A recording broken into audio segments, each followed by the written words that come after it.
यो हो बहसको साथमा गरिमा विकास बैंक, एक्सेस टु ऑल। गर्भदेखि बलियो भूगर्भ सिमेन्ट, भूगर्भ सिमेन्ट। कामना सेवा विकास बैंक, प्रगतिको आधार कामना सेवासँगको कारोबार। Vinayak Siddha college, committed for quality education. Medanta Ayurveda health home, 50 भन्दा बढी स्वादमा नेपालमै पहिलो पटक अन्तर्राष्ट्रिय स्तरको NDH मसला।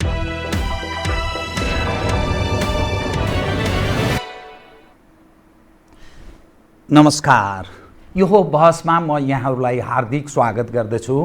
जीवराम भण्डारी। आज यहाँहरू सामुन्ने उपस्थित हुनुहुन्छ नरेन्द्रजङ पिटर।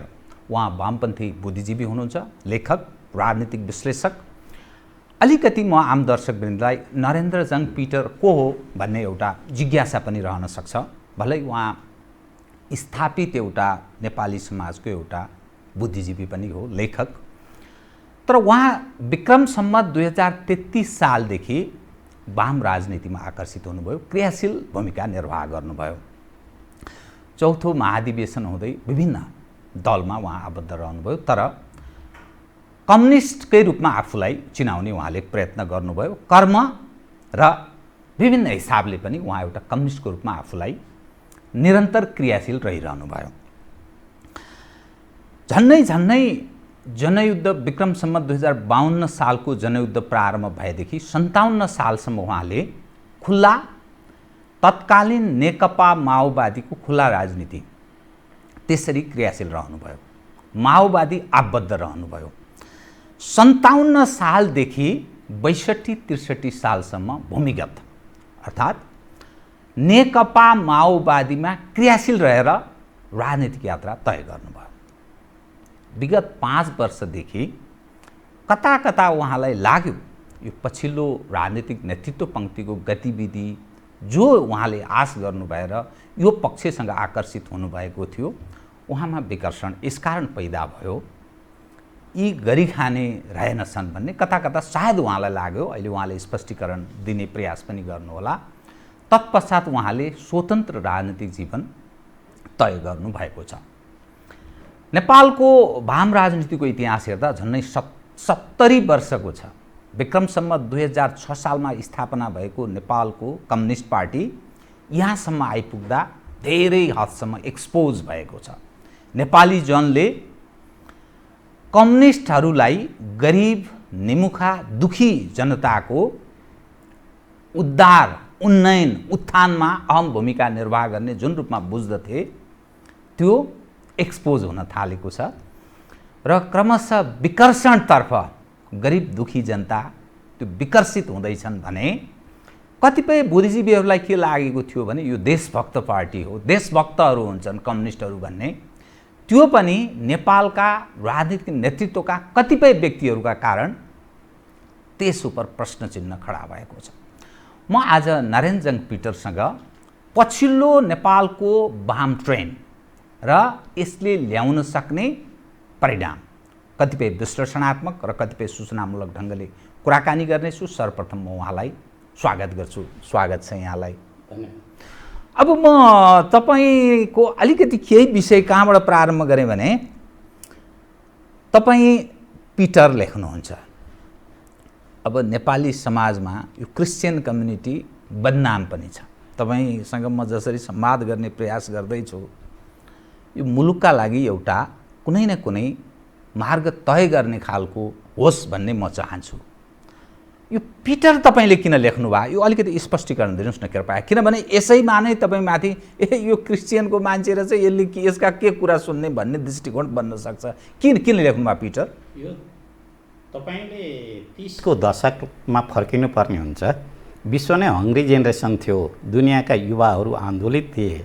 त्यस बेला उपनाम राख्ने एउटा चलन थियो। तपाईँले पुरानो फिल्म हेर्नुहुन्छ भनेदेखि हरे राम हरे कृष्णका कालखण्डमा यो 38-40 इन्चका बेली बटम प्यान्ट, 6-7 इन्चका हिलवाला जुत्ता, अनि कपालहरू पनि हिप्पीकट लामा पाल्ने र सबैको लेखक, कवि, कलाकार, युवा विद्यार्थीहरू अथवा केही सोच्ने मान्छेले चाहिँ आफूलाई फेसनको रूपमा उपनाम राख्नलाई चाहे। म त्यस बेला भारतको पटनामा बस्थेँ। पटनामा बस्दाखेरि मैले सम्मान र विचारको क्षेत्रमा पनि फड्को मार्नलाई एकजना मेरो गुरुजी हुनुहुन्थ्यो। उहाँ चाहिँ राँचीको हुनुहुन्थ्यो। हिलारियन पिटर दास थियो उहाँको नाम। र उहाँले मलाई इन्डियामा नेपालीहरू कति अपमानित तरिकाले बस्छन् त्यो आफ्नै ठाउँमा छँदैछ। उहाँले सम्मान मात्रै दिनु भएन, मेरा दृष्टिमा दृष्टिकोण थपिदिनु भयो, दिमागमा विचार थपिदिनु भयो र अनि भूमिकामा चाहिँ मानवीय दायित्वमा तैँले चाहिँ हेर्ने बुझ्ने मात्रै होइन, तँ चाहिँ झ्याममा हाम फाल्नुपर्छ भन्ने उत्प्रेरणा पनि दिनुभयो। एक त उपनाम राख्ने त चलन त छँदै थियो। मलाई एउटा सामान्य एउटा केसले पनि म बाहिर रहेको हुँदाखेरि मलाई अर्को नाम पनि राख्नुपर्ने आवश्यकता थियो। त्यसै बेला अनि मलाई सबैभन्दा सहज पनि गुरुलाई पनि सम्झिने, आफ्नो पनि नाम राख्नु भएँ। म नुनिन्द्र दुलालबाट नरेन्जन पिटरमा चाहिँ फेरिने चाहिँ त्यो हङ्ग्री जेनेरेसनको काल विषयमै, जहाँ कि तपाईँको भारतमा त्यस बेला पुराका पुरा एउटा आन्दोलनरत समय थियो। हेर्नुहोस्, सम्पूर्ण क्रान्ति जेपी मुभमेन्ट चाहिँ अत्यन्तै अगाडि बढेका थिए। अनि नक्सल मुभमेन्टहरूले यो युनिभर्सिटी खाली भएर आन्दोलनमा जोडिरहने बेला थियो। त्यो बेलाको अवस्था फ्रान्सको चाहिँ विद्यार्थी आन्दोलनले संसारलाई एउटा अचम्म तरिकाले प्रभावित पारेको थियो। यी सबैको घालमेलमा मेरो आदरणीय प्रोफेसर हिलारियन पिटर दासलाई सम्झिनलाई र त्यस बेलाको फेसनलाई पनि कायम गर्नलाई मैले पिटर राखेँ। तपाईँ क्रिस्चियन चाहिँ होइन? म क्रिस्चियन बन्नको लागि दुईवटा काम गर्नुपर्छ। पहिलो कुरा त आधारभूत रूपमा एउटा हिन्दू बन्नको लागि व्रतबन्ध गर्नुपर्छ, छेवरहरू गर्नुपर्छ होइन। अनि विभिन्न आफ्ना चाहिँ विधि प्रक्रियाबाट अगाडि जान्छ। क्रिस्चियन बन्नलाई कम्तीमा पनि बप्टिजमा लिनुपर्ने हुन्छ। त्यो पादरीले भनौँ, फादरले भनौँ, पास्टरले भनौँ, त्यो चाहिँ बप्टिजमा लिनुपर्छ र कुनै चर्चसँग एफिलिएटेड हुनुपर्दछ। मैले सबै धर्मका विषयमा म पढ्ने जिज्ञासु चाहिँ म हुँ। त्यसो हुँदाखेरि मस्जिद, चर्च, मन्दिर मलाई जानलाई अथवा धार्मिक प्रवचनलाई पनि मैले सुन्ने गर्दछु। तर म एउटा कम्युनिस्ट हुनुको नाताले म कुनै धर्मलाई, आस्थालाई आफ्नो चाहिँ चिज लिएर नजानी हुँदा क्रिस्चियनिटी त झन् मेरो लागि त झन् टाढाको विषय थियो होइन। त्यो कुनै चर्चमा मैले तपाईँले अहिले पनि भन्छु, मलाई त्यसरी साथीहरूले कसैले पनि राख्नुहुन्छ भनेदेखि उहाँहरूले चर्चमा नोमिनेटेड हुन्छ, लेखिन्छ। जो बप्टिजमा लिइसकेपछि त्यो लेखिन्छ, तर कहीँ पनि पाउनुहुन्न। न म जस्तो तरिकाले न रोमन क्याथोलिक, न प्रोटेस्टियन अथवा क्रिस्चियनका पनि विभिन्न स्कुलहरू छन्, कुनैसँग पनि मेरो कहिल्यै पनि सम्बन्ध रहँदै रहेन। अब तपाईँ यतिखेर आफूलाई कम्युनिस्ट नै भन्न रुचाउनुहुन्छ कि स्वतन्त्र एउटा नागरिक, स्वतन्त्र एउटा नेपाली समाजलाई, विश्वलाई बुझेको एउटा बुद्धिजीवीको रूपमा आफूलाई चिनाउने प्रयास? कम्युनिस्ट स्वतन्त्र हुँदैनन् र तै पनि होइन, आबद्ध भएर होइन, म पार्टीमा आबद्ध नभए पनि म आफू कम्युनिस्ट हुँ। के चिजले तपाईँलाई कम्युनिस्ट हुन आकर्षित गरेको थियो? इतिहास 33 सालदेखिको तपाईँको जुन राजनीतिक यात्रा तपाईँले तय गर्नुभएको छ र यहाँ आइपुग्दा कहाँ पाउनुहुन्छ? होइन, मलाई केले भने किन आकर्षण भएँ, किन सहभागी भएँ र किन आन्दोलनमा रहेँ र आज पनि कम्युनिस्ट भन्दाखेरि आफूलाई किन गर्व गर्दछु, यी प्रश्नको पछाडि जाँदाखेरि जीवन र जगतलाई विज्ञानको आँखी झ्यालबाट हेर्न सक्ने, बुझ्न सक्ने, अनुभूति गर्न सक्ने एउटा पाटो रह्यो यो विज्ञान पथ। एक। दोस्रो कुरा मानवतावादी आन्दोलनहरू समाजमा एउटा ठुलो एउटा खाडल रह्यो, एउटा शक्तिशाली र निर्धाहरूको, गरिब र धनी बिचको। अनि यी तमाम विषयले गर्दाखेरि मानवतावाद, म आफै गरिबको छोरो थिएँ र म धेरै लुटिएको र पिटिएको मान्छे वर्गबाट आएको थिएँ। त्यसो हुँदाखेरि मेरो मुक्तिको बाटो, मेरो सपनाको बाटो चाहिँ कहाँ हुनसक्छ भनेदेखि कम्युनिस्ट पार्टी हुन सक्दछ, जहाँ बिरामी छ नि त्यो ओखती त के रह्यो भन्नुहुन्छ भने यो विचार, यो दर्शनका साथमा एउटा त विज्ञानको दर्शन, दोस्रो कुरा के छ भनेदेखि आफूप्रति भइरहेका उत्पीडनले तपाईँलाई विचारप्रति धकेल्छ। त्यसपछि क्रमशः तपाईँ त्यसमा जाँदै जानुहुन्छ। त्यो भयो भएन, हुन्छ हुँदैन, त्यो हाम्रो यी विषय तपसिलका विषय रहे कुराकानी हामीहरू गर्दै गरौँला नै। त्यसो हुँदाखेरि मलाई एउटा त विज्ञान बाटोबाट, एउटा मानवतावादी चिन्तनधाराबाट र बहुसङ्ख्यक जनताको साथमा आफूलाई जोड्न र म त्यता रहेँ। अर्को पक्ष के रह्यो भन्नुहुन्छ भने हामी हरेक कुरालाई हेर्ने बुझ्ने साक्षी किनारामा बसेर दृश्य पार्नु मात्रै गर्ने नभइकन स्वयं भूमिकामा उत्रिनु पर्दछ। हामीलाई हेर्ने र रमिते र तमासै बन्ने मात्रै छुट हुँदैन। समाजका बिचमा यदि साँच्चै नै नागरिक बन्छौँ भने, एउटा मानव बन्छौँ भने हामी हरेक विषयमा झ्याम्मै हाम फाल्नुपर्ने हुन्छ। परिवर्तनको विषयमा रमिता हेर्ने मात्रै छुट हुँदैन र एउटा जागृत युवा बन्नुको पछाडि कुनै पनि विषयले तपाईँलाई ललकार्छ, बोलाउँछ, निम्त्याउँछ र तैँले अनि परीक्षा दिनलाई उत्प्रेरित गर्दछ। त्यसै मध्येमा म चाहिँ कम्युनिस्ट थिएँ, हुँ र पार्टीमा लामो कालसम्म रहेँ म र त्यसपछि 5 वर्ष तपाईँले ऐना पनि भन्नुभयो, 5 वर्षदेखि चाहिँ म एउटा पार्टीविहीन कम्युनिस्ट रहेको छु। 33 सालमा तपाईँले तय गर्नुभएको चौथो महाधिवेशनबाट जो राजनीतिक यात्रा थियो, 52 सालबाट फेरि माओवादी, अनि तपाईँले महत्त्वपूर्ण भूमिकाहरू पनि निर्वाह गर्नुभयो अघि। पश्चिमतर्फको वार्तामा तपाईँले व्यवस्थापकीय भूमिका तपाईँले निर्वाह गर्नु, वार्ताका लागि तत्कालीन माओवादी र सरकार या सरकारवाला पक्षहरू बिचको यो यावत दृश्य हेर्दा तपाईँ जुन सपना साँचेर कम्युनिस्ट राजनीतिमा आकर्षित हुनुभयो र यतिखेर हेर्दाखेरिको दृश्य नेपाली जनले पहिलो पटक नेपालका कम्युनिस्ट हौँ भन्नेहरूलाई झन्नै 2/3 बहुमत निकटको अवस्थामा पदार्पण गराएको, स्थानीयदेखि केन्द्रसम्मको अवस्था हेर्दा झन्नै 70% हाराहारीमा देशमा वामपन्थी कम्युनिस्ट हौँ भन्ने, वामपन्थी हौँ भन्नेहरूको पकड रहेको। तर नेपाली जनको यो दृश्य हेर्दा दुखी गरिब, तपाईँले जुन गरिब र धनी बिचको दूरी, शोषक र शोषित बिचको जुन दूरीको कुरा गर्नुभयो, के चिजले मलाई आकर्षित गर्यो भन्ने सवाल पर त्यो हिजोभन्दा झन् बढेर गएको। अनि 70 वर्षको नेपालको वामपन्थी ट्रेनको हिस्ट्री हेर्दा धेरै हदसम्म नेपालीहरूले कम्युनिस्टहरू अब यथार्थ नहुन सक्छ, कम्युनिस्ट त्यस्तो नहुने दृश्य नै हुनुपर्ने हो, तर कम्युनिस्ट भनेका यही रहेछन् अब बल्ल बुझियो भन्ने सामान्य मानिसलाई त्यो ढङ्गले बुझाउने नेपालका राजनीतिक नेतृत्वका कम्युनिस्टहरूले त्यस्तो दृश्य देखाइदिए।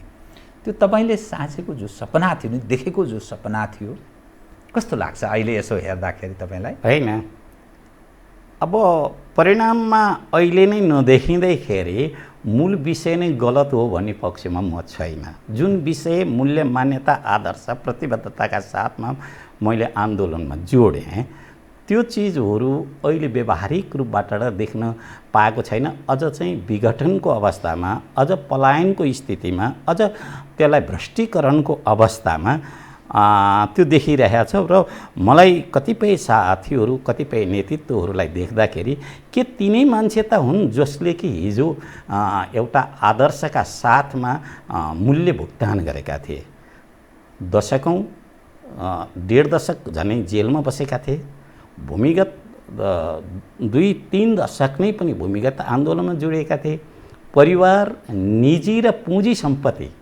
र परिवारलाई नै प्रधानता मानेका थिएनन्। आज चाहिँ जो फेरिएको अवस्था छ, अब देख्दाखेरि साइनबोर्डमा त कम्युनिस्ट पार्टी नै छ, ट्रेडमार्कको रूपमा मात्रै छ, त्यो चिजहरू भएको देख्दिनँ। अर्को कुरा के छ भनेदेखि नदी त्यही नाम रहन्छ। हेर्नुहोस्, पानी त बगिसक्या हुन्छ क्या, महासागरमा पुगिसक्या हुन्छ पानी, मान्छेले एउटै नदी 2 चोटि तर्न सक्दैन, तीर चाहिँ छुन सक्छ, पानी त बगिसक्या हुन्छ।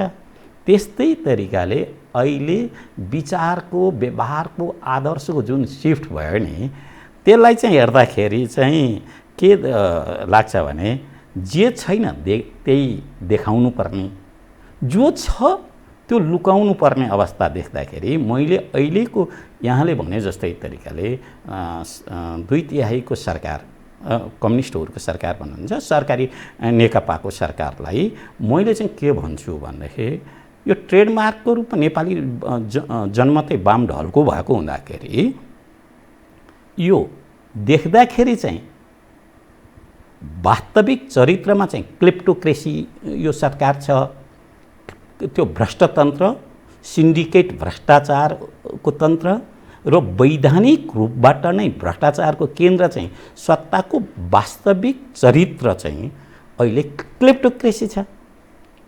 तर देखाउनु पर्ने किन जनमत चाहिँ के छ भनेदेखि वाम ढलको छ, घोषणापत्र त्यसैका नामबाट आएको छ भन्नु चाहिँ एउटा पर्या छ, लुकाउनु अर्को पर्या छ, क्लिप्टोक्रेसीको अवस्था छ। त्यसो हुँदाखेरि मलाई लाग्छ कि हामीले यस बेलामा प्रधानमन्त्रीजीले अत्यन्तै सुन्दर तरिकाले भनिसक्नु भएको छ। जब कि प्रधानमन्त्रीको शपथ ग्रहण पहिल्यै उहाँले बालकोटमा एउटा दैनिक पत्रिकालाई अन्तर्वार्ता दिँदाखेरि अब हाम्रो संयुक्त पार्टी कम्युनिस्ट पार्टी रहने छैन, साम्यवाद एउटा कल्पना हो, सुन्दर कल्पना हो, गणतन्त्र ल्याउनमा माओवादीको कुनै भूमिका छैन, सशस्त्र सङ्घर्ष अथवा यस्ता सङ्घर्षका कुनै उचित छैन भनेर 5वटा बुँदामा जो बोल्नु भएको थियो शपथ ग्रहणभन्दा पहिला, पछाडिका बेला किन कसरी चाहिँ उहाँले ट्रेडमार्कको रूपबाट एउटा कम्युनिस्ट पार्टी चाहिँ उहाँहरूले राख्नुभयो। मैले ऐना पनि निवेदन यहाँहरूको मार्फत गरिसकेँ कि नेपाली जनमत वाम ढलको छ। यो भएको कारणले नेपाली जो जनमतको यहाँले कुरा गर्नुभयो नि, यो अहिलेको जुन ढङ्गले एक्सपोज भएको तस्बिर देखा पर्छ नि, मान्छेले बुझ्दा त कम्युनिस्टहरू भनेका त यिनै हुन् भनेर बुझ्ने भयो नि त। यहाँले जुन सैद्धान्तिक कुरा गरिरहनु भएको छ, व्यावहारिक कुरा गरिरहनु भएको छ, तर मानिसले बुझ्दा त प्रचण्डलाई हेर्ने भए, ओलीजीलाई हेर्ने भए, माधवजीलाई, जलनाथजीलाई, वामदेवजीलाई, उहाँहरूको दिनचर्या, लाइफस्टाइल, गतिविधि, सुरक्षा संयन्त्र, उहाँका अघिपछि लावा लस्कर, जीवनका कसरी उहाँ व्यतीत गरिरहनु भएको छ, त्यो जुन नेपाली जनको तपाईले एउटा गजब भन्नुभएको छ, वाम ढलको नेपाली जनको पनि त्यो जनको चाहिँ वाम ढलको अब पनि कायम रहिरहने सम्भावना तपाईँ देख्नुहुन्छ कि त्यो विकसित हुने सम्भावना देख्नुहुन्छ? संसारमै कम्युनिस्टको दुश्मन सबैभन्दा पहिलो कुरा कम्युनिस्ट नै भइदियो। अझ विरोधीहरूबाट कम्युनिस्टहरू दुश्मनबाट कहिल्यै पराजित भएको छैन संसारमै, आफ्नै भित्रबाट पराजित भएको छ। अहिले काँचुली फेरिनी भनिन्छ नि, सर्पले काँचुली फेरे जस्तै तरिकाले नेताहरू हिजोका त्यत्रा अब मैले जेल र भूमिगत रहिरहेका क्रान्तिकारी नेताहरू एकाएक कसरी प्रतिक्रान्तिकारीमा फेरिए त? हिजोको लागि त आफ्नै जीवनलाई चाहिँ दाउमा राखेर आन्दोलनमा गएको थियो। विचारको सिफ्ट जो आयो त्यसले चाहिँ भने कि व्यवहारमा, सपनामा, आदर्शमा, मूल्यमा, सङ्घर्षमा सबैमा असर गर्यो। यसका पछाडिका कारणहरू के हुन् त? यो एउटा गम्भीर किसिमको प्रश्न भयो र अहिले जुन नेतृत्वको नाम लिइराख्नु भएको छ उहाँहरू हिजोको गौरवमय भूमिका थियो र त्यो इतिहासको बोझले किचिएको विचारको क्षेत्रमा, भूमिकाको क्षेत्रमा, नैतिक पुँजीको क्षेत्रमा, आदर्शको क्षेत्रमा चाहिँ आफ्नै इतिहासले किचेको लिलिपुटको रूपमा फेरि राख्नु भएको छ र त्यसले गर्दाखेरि नै हो कम्युनिस्टका विरोधीहरूले नै यही नै हरूलाई त हिजो यस्ता थिए आज यस्तो भयो भनेर विरोध गर्ने एउटा मौका दिनुभयो र मैले फेरि पनि भनौँ कम्युनिस्टको दुश्मन संसारैभरमा त्यो कम्युनिस्ट नै भन्यो। हामीले त माउ खाने माकुरो देखेका छौँ हैन, कमलकोटी हामीले देखेका छौँ हैन। त्यो चाहिँ एउटा जीव विज्ञानमा मात्रै काम लाग्दो रहन्छ, त्यो राजनीतिक अभ्यासमा पनि त्यो चिजहरू काम लाग्दो रहेछ। हजुर, तपाईँको राजनीतिक जीवन यात्राको क्रममा नि कुनै समय तपाईँले पुष्पकमल दाहाल प्रचण्ड भनेर जसरी भनिन्थे नि, त्यो प्रचण्डलाई आदर्श पुरुष, पथ प्रदर्शक यी मानिस मेरा लागि हुन सक्छन् भन्ने काहीँ न काहीँ ठान्नु भएको थियो र तपाईँले हाम फाल्ने भन्नुहुन्छ नि, आवश्यक पर्दा त्याग, समर्पण, ज्वाममै हाम फाल्ने, र त्यो प्रयास तपाईँले 52 सालमा गर्नुभएको थियो कि अथवा पछिल्लो समय फेरि भूमिगत पनि तपाईँ जसरी प्रवेश गर्नु भूमिगत राजनीतिक यात्रा माओवादी आन्दोलनको चुरो पाटो चौथो महाधिवेशन मसाल त जसलाई संयुक्त जनमोर्चा एकता केन्द्र हुँदै माओवादीमा आयो। त्यसले गर्दाखेरि मेरो व्यक्तिगत रूपमा उहाँसँग पुष्पकमल दाहालसँग 36 सालमा चितवनको भण्डारामा मैले भेटेँ। एउटा अत्यन्तै ऊर्जावान, मभन्दा अलिकति जेठो मात्रै भए पनि ऊर्जावान, नयाँ तरिकाले विषयलाई हेर्ने चिजहरू लायो र 48 सम्ममै आउँदाखेरि एउटा सुतेको समाजलाई, एउटा डरपोक समाजलाई परिवर्तन चाहिन्छ भनेर एउटा यस्तो तरिकाको सपना देखाइयो। सपनाको केन्द्रमा उहाँ नै हुनुहुन्थ्यो। अनि त्यताबाट त्यो सपनामा एउटा चिज के आह्वान हो भने कि तिम्रो लडाइँ तिमी आफैले लड्नुपर्छ, तिमीलाई अरू केही पनि होइन, तिमी आऊ, मर्नलाई आऊ, मर्नलाई आऊ मात्र होइन, आफ्नो लागि घारो र कात्रो बोकेर पनि आऊ भन्ने किसिमको सपना एउटा सुतेको समाजमा उहाँले देखाउन सक्नुभयो। त्यसको पछाडिका अहिले विभिन्न तरिकाका कुराहरू आउँछन्। त्यो अहिले माओवादी विभाजन भयो, निर्मम समीक्षा गर्न सकेन।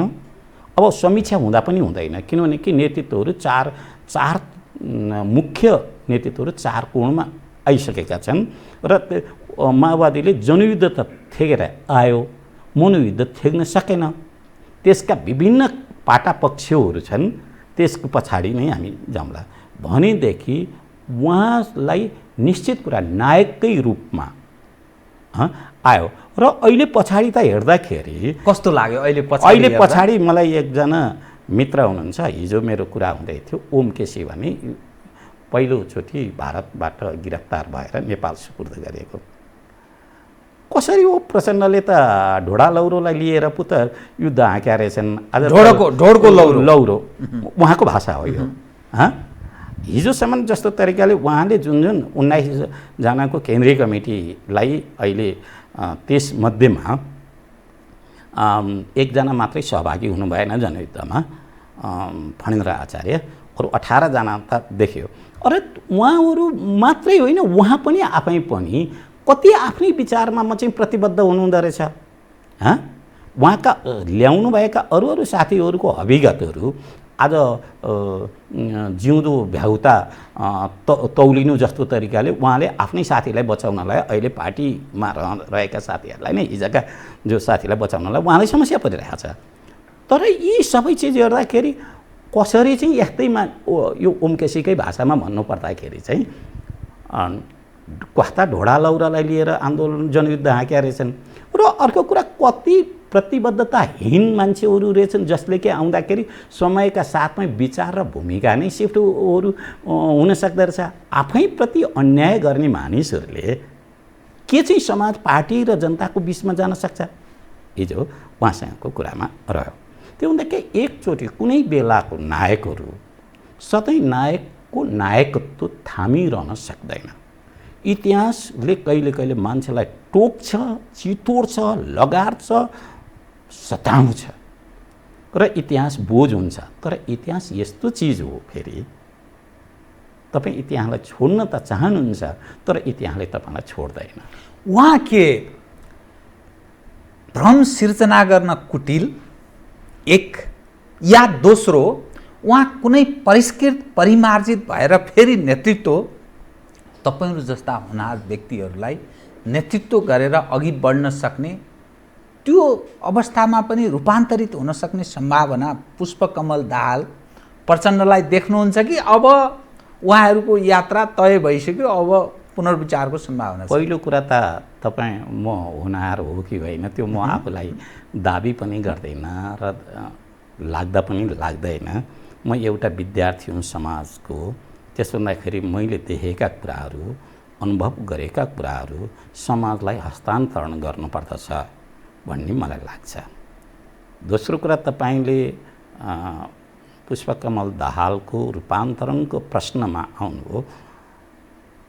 त्यस बेलामा जुन बेला मर्नलाई गाह्रो र कात्रो लिएर आइजो भन्दाखेरि उहाँसँग एउटा नैतिक पुँजी थियो। नैतिक पुँजी? त्यो नैतिक पुँजी थियो। कुनै पनि राजनैतिक नेतृत्वमा जेमा पनि तपाईँले विश्वास पहिलो कुरा मुख्य आधार हुन्छ। त्यसको विश्वास प्राप्त गर्नलाई नैतिक पुँजी चाहिन्छ। र नैतिक पुँजीले के दिन्छ भने तपाईँसँग एउटा अचम्म मान्छेसँग रहेका ऊर्जा छ नि, तपाईँ हामीले कल्पनै गर्न सक्दैनौँ। त्यो क्षमता पनि कल्पनै गर्न सक्दैनौँ। त्यसलाई चाहिँ के भने इच्छा शक्तिमा फेरिदिन्छ। यो 48मा मर्नलाई गाह्रो र कात्रो लिएर आइजो भनेर आह्वान गर्ने बेलामा प्रचण्डले गर्दाखेरि नैतिक पुँजी थियो, त्यसले सिर्जना गरेको इच्छा शक्ति थियो र त्यसले आम जनतामा हेर्नुहोस् त झन्नै 18 जनाको केन्द्र कमिटी र देशैभरि 80 जना जति होल टाइमर कार्यकर्ता, भूमिगत कार्यकर्ताका साथमा यो इतिहासको एउटा क्रमभङ्ग गर्ने उहाँसँग इच्छा शक्ति चाहिँ अगाडि भयो र केन्द्रीय पात्रमा उहाँ भए तापनि उहाँलाई देख्दै नदेखिकन मर्ने यो देशमा धेरै रहे हैन। त्यस्तो त्यो रह्यो। अब समय आयो, पानी धेरै कोशी कर्णालीमा बग्दै गए, हिजोका टुटेका सम्बन्धहरू फेरि जोडिँदै गए र त्यसपछि हामीसँग रहेको भित्रको एउटा महत्त्वाकांक्षा जागृत हुन थाल्यो अनि हामीसँग एउटा नयाँ परिस्थितिमा हिजोका कुराहरू हिजैका कुरा थिए भनेर हामी क्रमशः एक एक गरेर हामीलाई धमिरो लाग्दै गयो, नेतृत्वलाई धमिरो लाग्दै गयो, सबै चिजहरूमा त्यो सिफ्ट भएको त्यो पत्तै पाएन। मैले तपाईलाई नै भने कि कसलाई भने, म एउटा प्रसङ्ग यस बेला जोड्न चाहन्छु। कृपया। 135 वटा गाडी चाहिँ माओवादीसँग थियो यो वैशाख 13 गतेसम्म आउँदाखेरि 135 वटा गाडी थियो। अनि त्यो गाडी चाहिँ के सर्वसाधारण कब्जा गरेको होइन, त्यो विभिन्न अब युद्धका बेला प्राप्त भएको युद्ध र क्रान्तिमा के जे हुन्छ त्यसलाई त्यो समयको सन्दर्भमा लाई र परिस्थितिलाई हेरेर मात्रै व्याख्या गर्नुपर्छ। त्यो कसरी 135 वटा गाडी एकाएक यो यातायात विभागमा दर्ता गर्नलाई जब आयो, त्यो त दर्ता त थिएन। दर्ता गर्न लाग्दाखेरि प्रधानमन्त्री गिरिजाबाबुले त्यसलाई अनुमति दिनुभयो र काङ्ग्रेसका मित्रहरूले चाहिँ के गिरिजाबाबुलाई घेरेछन्। घेर्दाखेरि के भने तपाईँ त ओहो माओवादीले जे भन्छ तपाईँ दिँदै जाँदै गर्नुहुन्छ, यसले त जाँदाखेरि देशलाई र काङ्ग्रेसलाई पो त असर पर्ने छ। तपाईँले निर्वाचनै नलडिकन यत्रा सांसद बनाइदिनु भयो, यस्ता ऊ दिनुहुन्छ, यस्तो चिज गर्नुहुन्छ, यति भयो भनेपछि गिरिजाबाबुको उत्तर थियो रे, माओवादीलाई जति सक्दो छिटो जति भ्रष्ट बनाउन सकिन्छ त्यति नै नेपालको प्रजातन्त्र र काङ्ग्रेसलाई फाइदा छ। यदि राज्यसँग क्षमता भएको भए त 1000 वटा गाडी दिनुहुन्थ्यो। त्यो भ्रष्टता नै उनीहरूसँग हिजोका नैतिक बल भइदिएदेखि त काङ्ग्रेसलाई त सिधै पचाइदिन्छ माओवादीले। त्यो भने छिटोदेखि छिटो भ्रष्ट गरेर बनाउनु परेको छ। त्यसो हुँदाखेरि शहीदको नाममा पैसा भाडाको सेना बराबर नै दिनलाई लिएर गयो अनि पिएलएलाई भाडाका सेना र पिएलए जनमुक्ति सेनालाई चाहिँ पैसा दिनेको स्थितिमा आयो। त्यसको केन्द्रीय लक्ष्य के थियो भन्नुहुन्छ भने तपाईँलाई उपभोक्तावादमा फसाउनु थियो, क्रमशः धमिरो लिएर गएर जानु थियो र नेतृत्वहरूले पनि आफू भ्रष्टतालाई आफ्नो कुरालाई लुकाउनको लागि पनि अरू कार्यकर्तालाई पनि भ्रष्ट बनाउनु पर्ने थियो। किनभने यदि तलको कार्यकर्ताहरू अन्य कार्यकर्ताहरू जनमुक्ति सेना अथवा अन्य कार्यकर्ताहरू यदि नैतिक पुँजीमै रह्यो भने त केन्द्रीय नेतृत्व आफू भ्रष्ट बनेर त जान सक्दैन थियो। फेरिएको अवस्थामा चिन्तनधाराहरू पनि फेरिए, नैतिकता फेरियो, अर्थ फेरिए, मूल्य फेरियो, सिद्धान्त फेरियो। अब कम्युनिस्ट आन्दोलनको बदलामा के आयो? उपभोक्तावाद आयो। उपभोक्तावाद आउने बित्तिकै के आयो? परिवारवाद आयो। त्यसपछि हिजोका कमरेडहरू समरेड भए र हिजोका दुश्मनहरू सबैभन्दा नजिकहरू हुँदै गए। त्यसले गर्दाखेरि पहिलो कुरा मनोयुद्धको पहिलो घेरामा माओवादी अथवा कम्युनिस्टसँगै कम्युनिस्ट आन्दोलनलाई भ्रष्ट नगरिकन कम्युनिस्टहरू चाहिँ मुक्त हुन सकेका थिएनन्। यो कुरा त तपाईँको 35 सालमै 1935 सालमै रुसमा जब कि अवस्था फेरियो नि त्यस बेला त्यहाँ एउटा शब्द थियो न्युमेन क्लातुरा भन्ने शब्द थियो। त्यो न्युमेन क्लातुरा भने लाल मण्डले क्या कुरा त कम्युनिस्टको झन्डा उठाउने तर कम्युनिस्टकै नामबाट आचरण चाहिँ भ्रष्टहरूको गर्ने यो कुरालाई पहिलो कुरा नोट गरे एन्टोनियो ग्राम्स्कीले नोट गरे। त्यस बेला उनले के गरे भनेदेखि आन्दोलनलाई टिकाउनको लागि जैविक बुद्धिजीवीहरूको आवश्यकता छ। बुद्धिजीवीहरू पनि सुविधाका साथमा फेरिएको अवस्थामा आफूलाई चेन्ज गर्न सक्छन् र विचारलाई नै भ्रष्टीकरण हुन्छ। तपाईँले एउटा जैविक बुद्धिजीवी भन्यो भने अनि अर्को कुरा कम्युनिस्ट पार्टीभित्रमै वर्ग रूपान्तरण क्लास सिफ्ट भन्ने शब्द आयो। यो अहिलेको चिजहरू थिएन।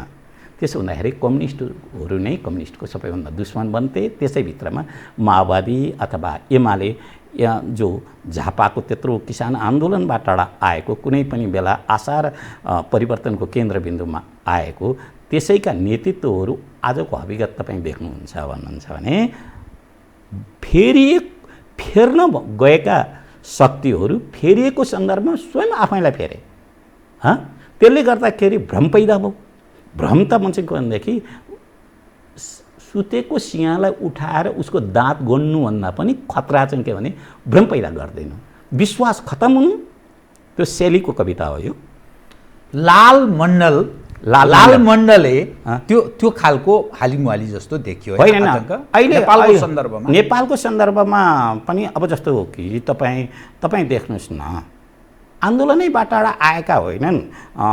रोमानियाका राष्ट्रपति निकोलाई चेसेस्कु कम्युनिस्ट पार्टीबाट नै आएको हो। त्यस्तै तरिकाले तपाईँ हामीले देख्दछौँ तब मान्छे त्यही रहँदाखेरि पनि तपाईँको चरित्र फेरिन्छ नि। यो चाउचेसको पथ हो। यो नेपालका वामपन्थीहरूको यो ट्रेन प्रचण्डको ओलीजीहरूको माधवजीहरू अरूहरू सबै जो देखा पर्छ नि यो सरकारी नेकपा भन्नुहुन्छ नि तपाईँ। यो सरकारी नेकपाको ट्रेन त्यो हो होइन। विश्वव्यापी कम्युनिस्ट आन्दोलनमा एउटा समस्या मैले के देखेँ भन्नुहुन्छ भने नमर्दाखेरिसम्म पनि सत्ताबाट बाहिर नरहने मान्छे त के छ भने परिवर्तन खोज्छ।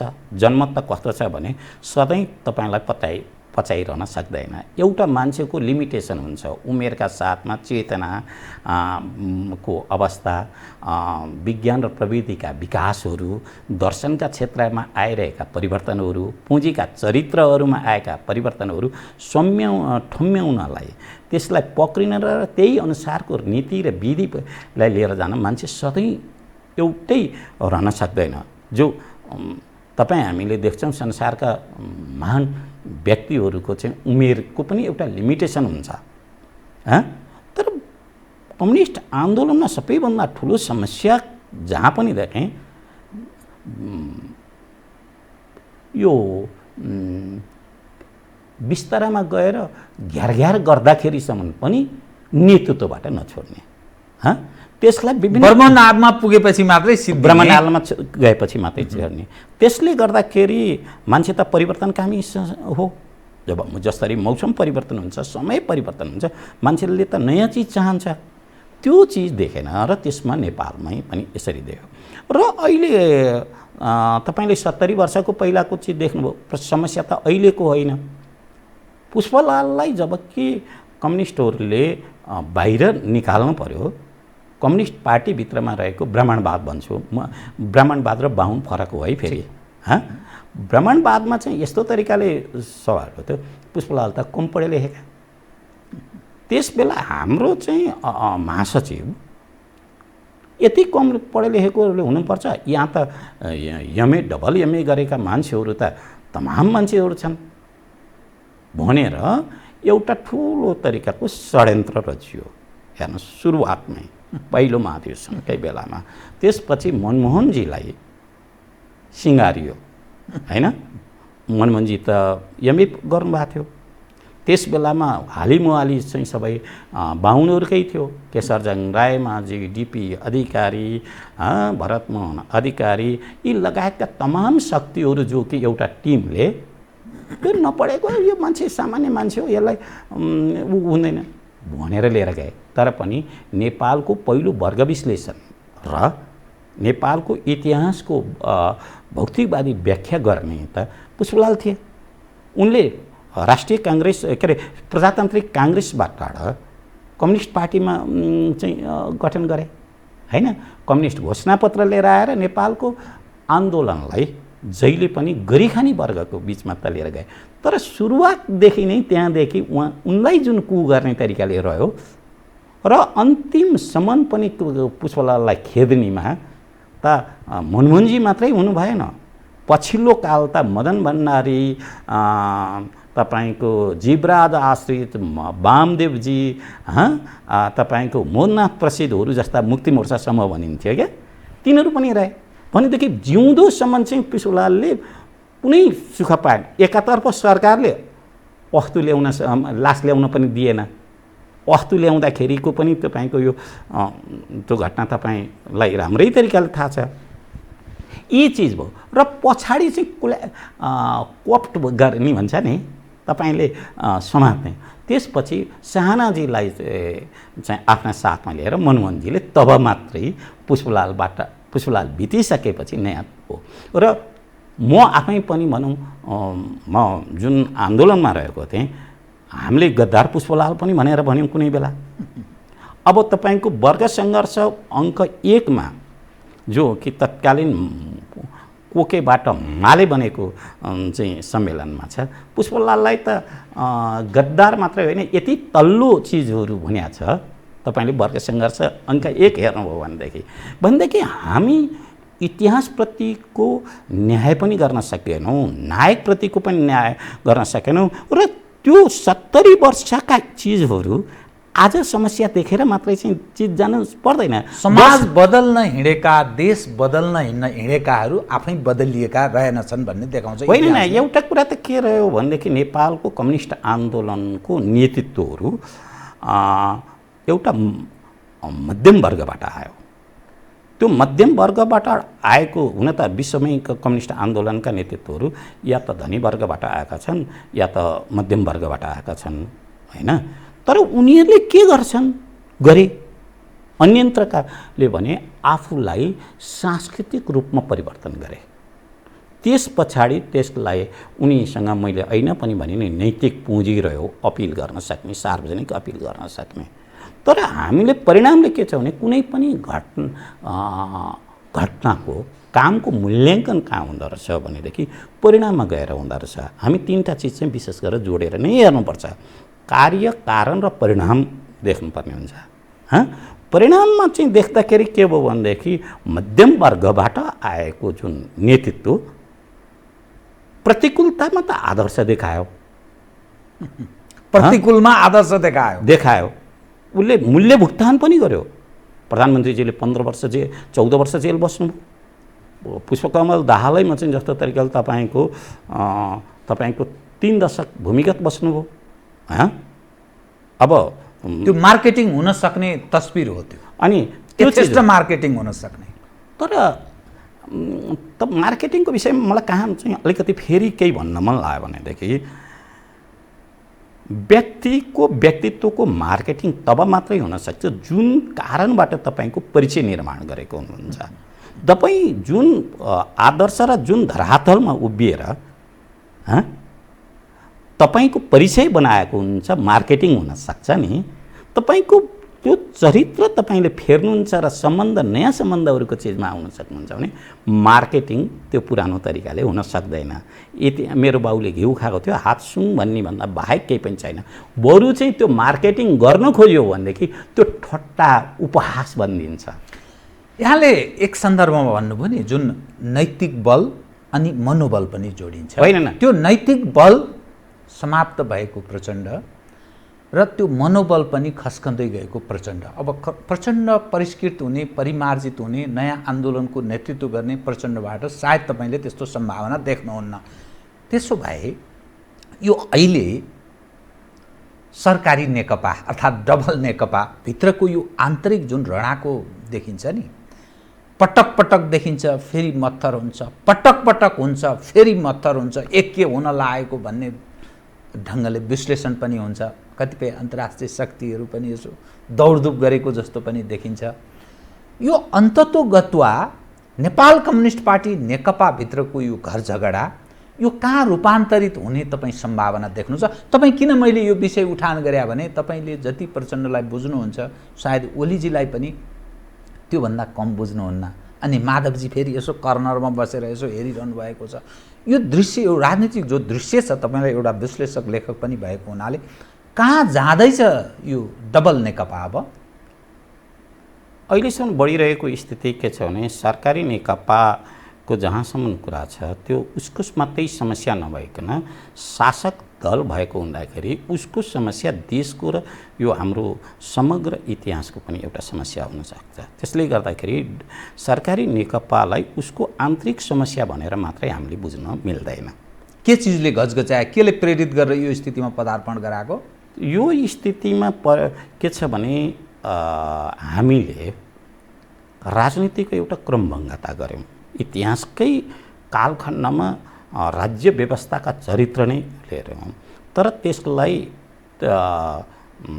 आन्तरिक दबाव, बाह्य हाम्रो देशको भूसंवेदनशीलता अनि त्यताबाट समाजलाई एउटा आफ्नो विचारलाई पुँजीकरण गर्न सक्ने परिवर्तनकारी शक्तिहरूको कमजोरी, यी सबैले गर्दाखेरि हामीसँग एउटा आन्दोलन पछाडि जन्मिने महत्त्वाकांक्षा हुन्छ नि, त्यसले चाहिँ हामीलाई कहाँ पुर्यायो भन्नुहुन्छ भने ऊ भएन भने म पनि हुनु हुँदैन।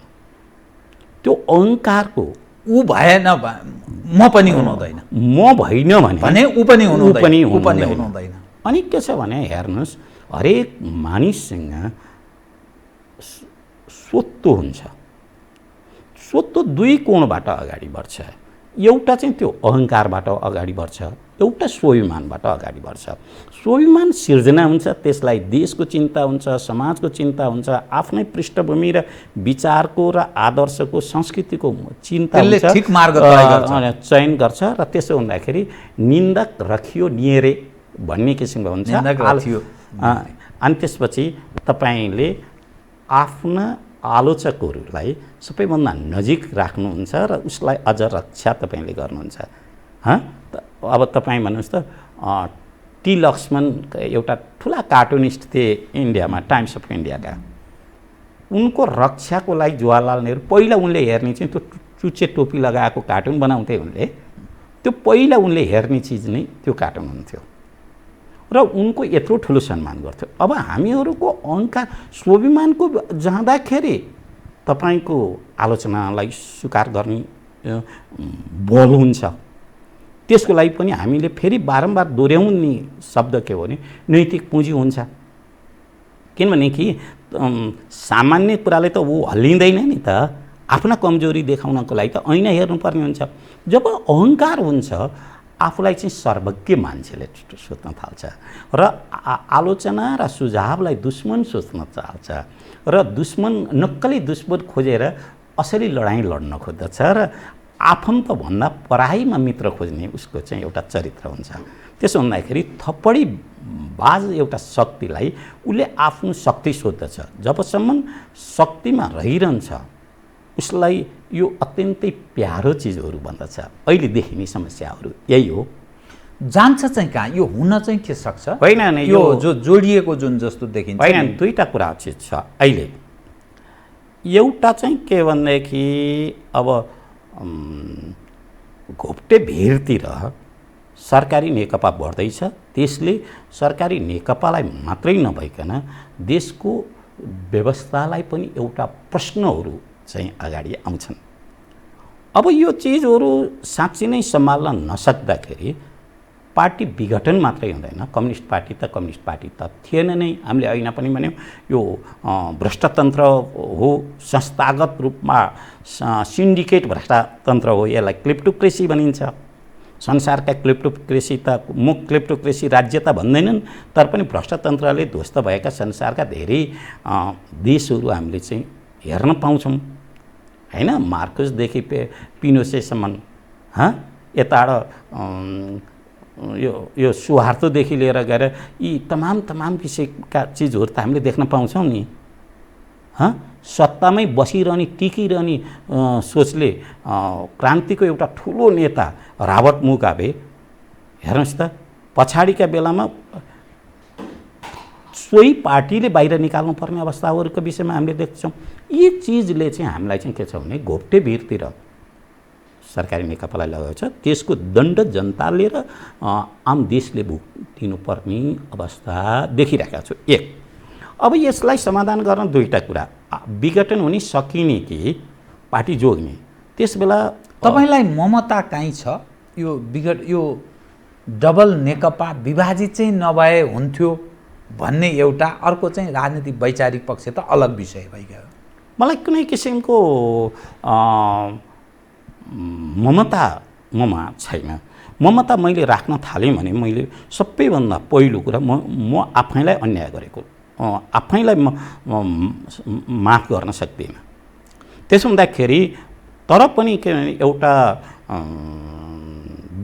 विचारक, एउटा मिडियाकर्मी अथवा एउटा लेखकको रूपबाट जाँदाखेरि बच्न सक्ने सरकारी नेकपासँग दुईटा विकल्प छ। के दुईटा विकल्प? के विकल्प दुईटा? एउटा चाहिँ विकल्प के छ भन्नुहुन्छ भने सकिने ध्वस्त हुने र आफ्नैले इतिहासले आफैलाई सरापेर जाने। यो प्रश्न प्रचण्ड र केपी कमरेड दुईटैलाई हो। अब दोस्रो विकल्प के छ भने विधि प्रणाली र संस्थागत पार्टी सञ्चालन गरेर मतभेदलाई व्यवस्थापन गर्ने। तर त्यो चिजहरू देखिँदैन। यो व्यवस्थापन हुने सम्भावना देख्नुहुन्न? म धेरै किन देखिनँ भने अहङ्कारले त्यो अनुमति दिँदैन। लामो दिनदेखिको उहाँहरूलाई चुत्थो विकल्पको रूपमा पार्टी एकता गर्नुभयो। पार्टीभित्रको समस्यालाई व्यवस्थापन गर्न नसक्नुको परिणाम दुई पार्टीको एक भएको थियो। मैले प्रारम्भमा पृष्ठभूमिमा बताएको थिएँ नेपालका कम्युनिस्टहरूको महत्त्वपूर्ण दुईवटा पुँजी, एक यी देशभक्त हुन्छन् भन्ने नेपालीहरूले गरेको विश्वास, दोस्रो गरिब निरीह र दुखी मानिसको काहीँ न काहीँ उत्थान उन्नयनमा काम गर्नेहरूको नेतृत्व पङ्क्ति हो, सङ्गठित समूह हो, त्यो राजनीति त्यो दर्शन लिएर हिँडेका मानिसहरू हुन् भनेर ठुलो मध्यमवर्ग र न्यून मध्यमवर्ग एकदम तन्नम मानिसहरूले बहुत ठुलो त्याग गरे, समर्पण गरे, सहयोग पनि गरे र यो स्थितिमा पदार्पण गरे। तर अब यहाँ आइपुग्दा समस्या कहाँ देखा पर्यो भने देशभक्तिको कुरा गर्दा यो नक्कली राष्ट्रवादको नारा बोकेर हिँडेका रहेछन्। धेरै इतिहासमा त्यस्ता मानिसहरूको एकपछि अर्को त्यो एक्सपोज हुँदैछ। कम्युनिस्टहरू त्योभन्दा झन् चुत्था प्रकृतिका रहेछन् भन्ने कतिपय घटनाले देखाउन थाल्यो। नेपालका देखिएका कम्युनिस्टहरू म भन्दैछु, कम्युनिस्टका नाममा मानिसले बुझ्ने।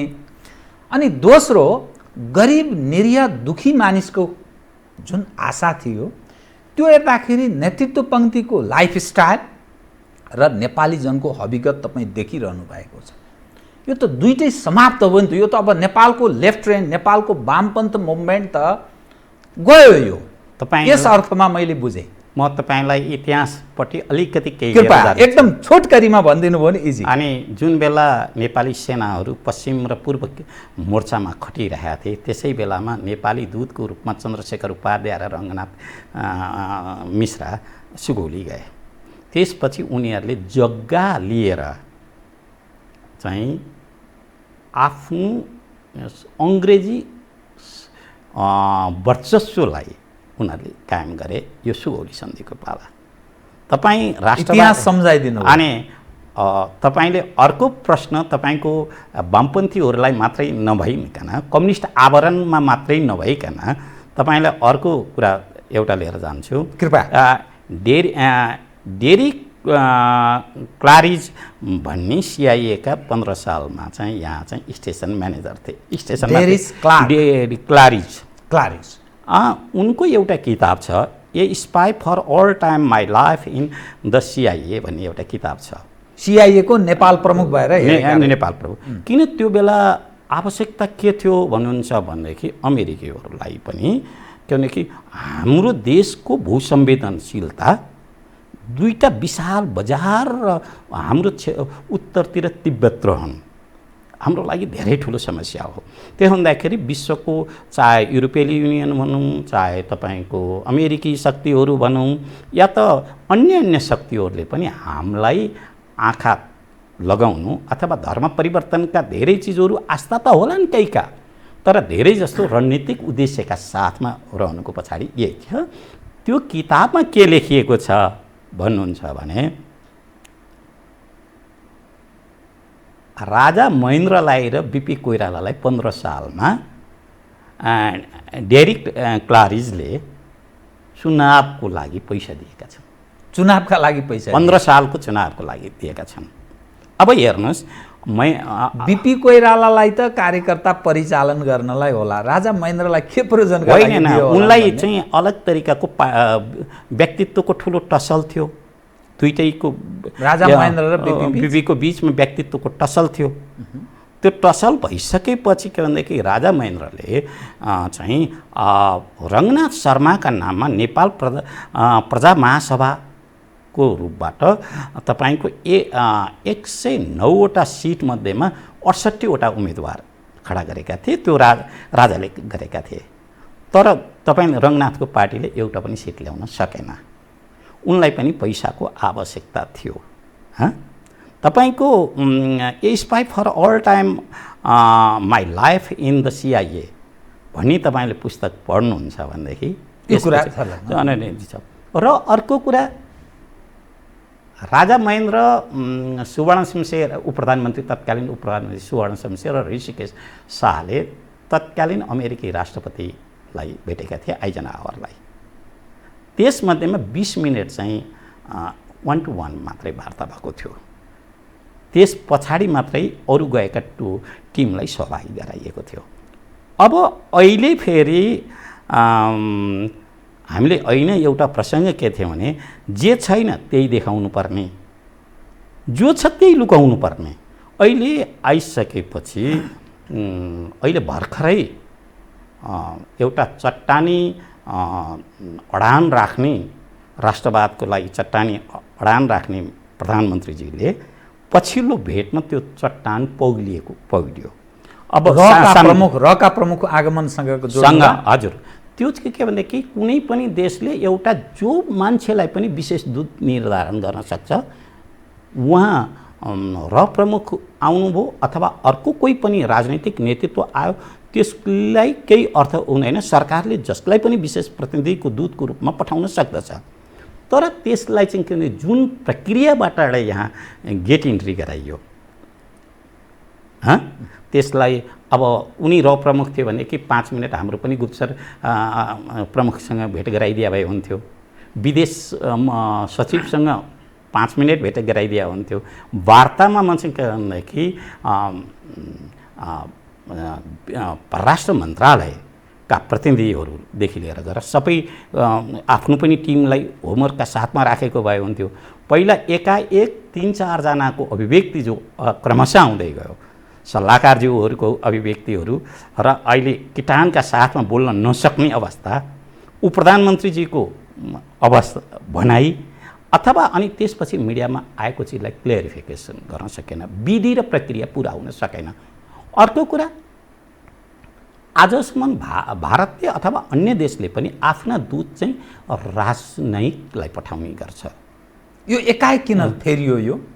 यो चिजमा के भनेदेखि साइडमा तिम्रो औकात म देखाइदिन्छु भनेर दूतकै रूपमा पनि उहाँलाई छानिएर पठाइएको हो यो, नत्र भने त राजनैतिक नियुक्ति आउँछ हेर्नुहोस्। अब पोलिटिकल डिल गर्न छोडेर प्रशासनलाई ह्यान्डओभर गरेको। अब यसभन्दा पहिलाको स्थिति के थियो भन्नुहुन्छ भने, यो प्रक्रिया त धेरै लामो दिनदेखि नै हामीहरूका जो विधि र संरचनाका साथमा भएन। कतिपय देशका धेरै देशका राष्ट्रपतिहरूले शुभकामना दिन लाग्दाखेरि पनि आफ्ना सहयोगीहरू साथमा राखेर टेलिफोन वार्तामा पनि साथमा राखेर चाहिँ गर्छन्। यहाँ त 1 to 1 पैदा हुन्छ, दूतसँग भेट्नु हुँदैन भनिएको होइन, तर पनि विधि र प्रक्रियाका साथमा हाम्रो पनि परराष्ट्र मन्त्रालय छ। अब परराष्ट्र विषयमा हेर्ने धेरै शक्ति छ, त्यसलाई राखेर उहाँसँग कुरा गर्नु पर्थ्यो। त्यो चट्टानी चिज पग्लियो अनि जो कि धेरै कुरा कस्तो हुन्छ भनेदेखि नक्कली कुरा र झुटो कुरालाई नक्कली व्यवहार बोलाउनुपर्छ। एउटा लुकाउन खोज्यो फुस्किहाल्छ अन्तबाट। आजका दिनमा ओलीजीले यो भन्न सक्नुहुन्छ नि त, भारतले दूत पठाइदियो, दूतकै रूपमा पठाइदियो, उहाँले एक कता आफन्तलाई भन्नु, आफ्ना कार्यकर्तालाई भनेको पनि सुन्यो, विशेष दूत पठाउँछु भन्थे, गुप्तचरको प्रमुख पो पठाइदिएछन् भनेर ओलीजीले भन्नुभयो पनि, उहाँले यसो सार्वजनिक गर्नुभएको छ। अब नरवणे पनि आउँदैछन्, अर्थात् भारतीय स्थल सेनाध्यक्ष पनि आउँदैछन्। यो सबै हेर्दाखेरि नि के तस्बिर देखा पर्छ त? यो नेपाल र भारत बीचको समस्या, म कार्यक्रमको अन्त्यतिर गएँ कि त्यस कारण यहाँलाई अलिक बिट मार्ने ढङ्गले विषय उठान गर्दैछु।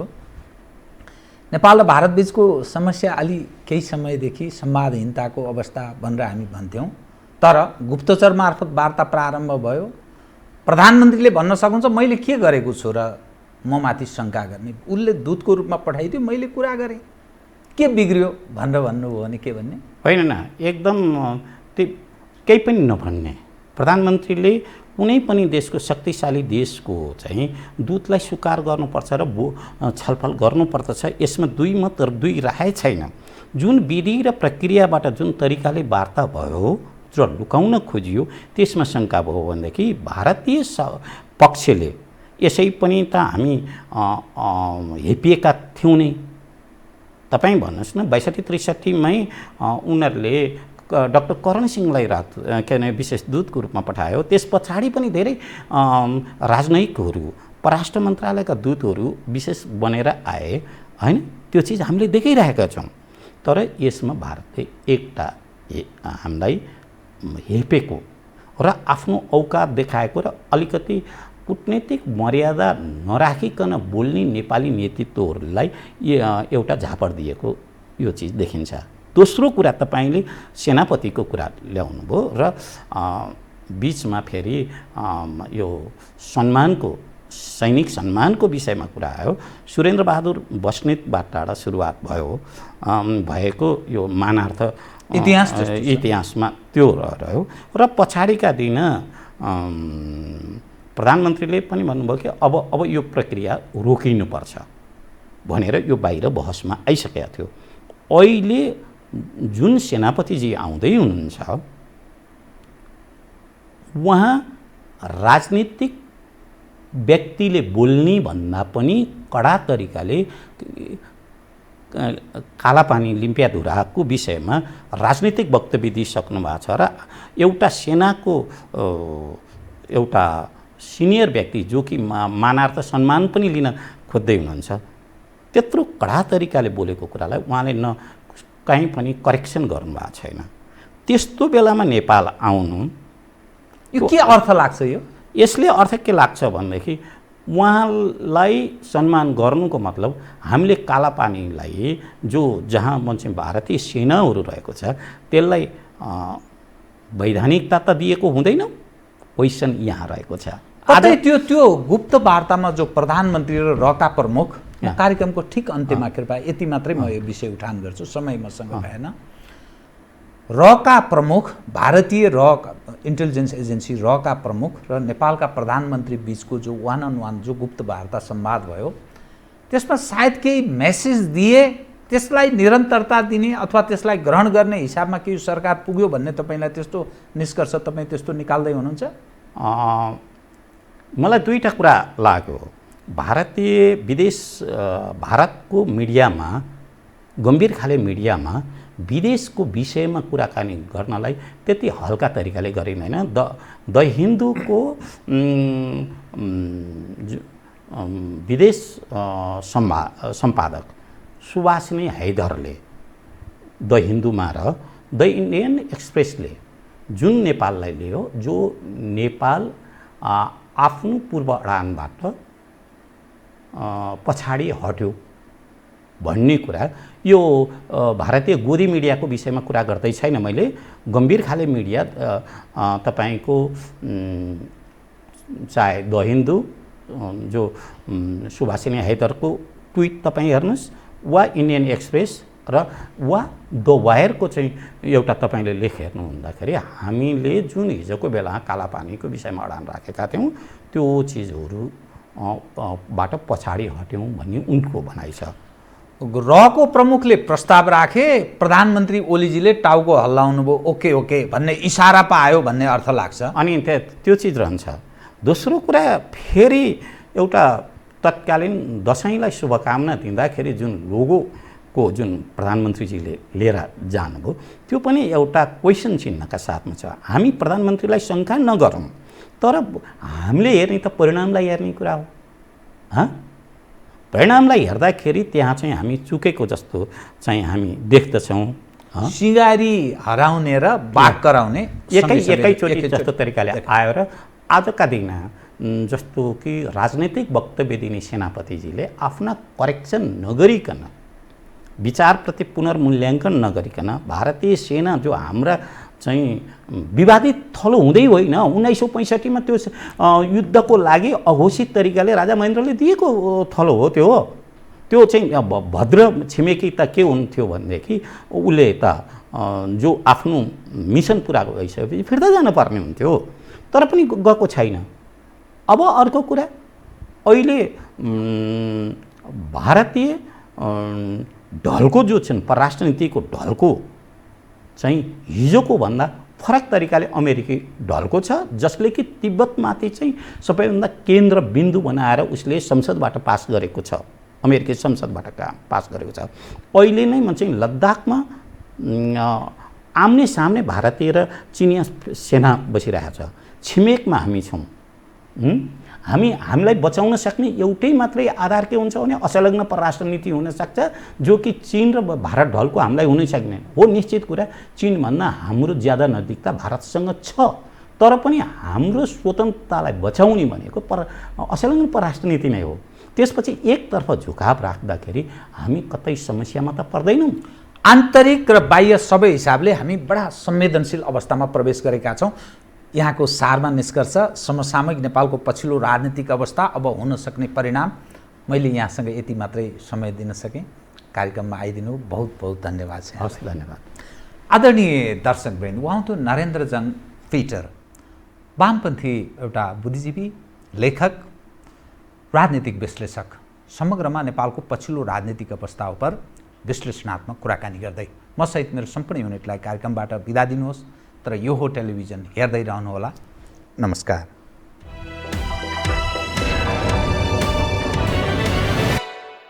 यो हो बहसको साथमा गरिमा विकास बैंक, एक्सेस टु ऑल। गर्वेद हूँ बलियो भूगर्भ सिमेन्ट। भूगर्भ सिमेन्ट। कामना सेवा विकास बैंक, प्रगतिको आधार कामना सेवासँगको कारोबार। Vinayak Siddha College, committed for quality education. Medanta Ayurved Health Home. 50 भन्दा बढी स्वादमा नेपालमै पहिलो पटक अन्तर्राष्ट्रिय स्तरको NDH मसला।